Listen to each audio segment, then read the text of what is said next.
Hi guys, good morning. Ug karon kay kada tuon naman lagi ta or kada uton ba di ana magpamimbro na ta aning game foul breeding. Kay matod pa diri sa among silingan na si Yaw nga way na dato anang sigig panarbaho, empleyado. So, tingali anhitang dapita mo asinso. Kung di ka mo asinso nga kining mga sugarol mura po ni sila businessman. Kanang sige gawas og puhunan ba pero way ginan siyang nahibalik. Pero kung muapil ka anang ijang bisyo sa ijang pagkasugarol himo ang negosyo ang iyang sugal.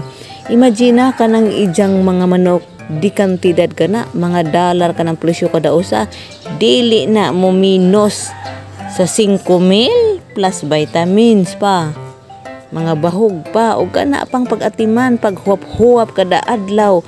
Kung pwede pa lamang ila ng idog ng mga mananapa ila na nang gibuhat tungod na silang gugma anang bisyuha og mao na karon ang atong buhaton ato silang suportahan panggaang ilang mga binuhi ati man na og padaghan na kay og managhan na pohon maglibog na ng imong bana unsa ng mga manuka idang isabong og anha na tamusod ang atong pagka negosyante maghinay-hinay na tagpamaligya ng ijang binuhi o di ba mao na tinuod nga business nakakwarta pa ka hapsay pag imong pamudyo less na imong stress sa imong bana nga sugarol. That's all for today's video. Thank you for watching guys. Babush!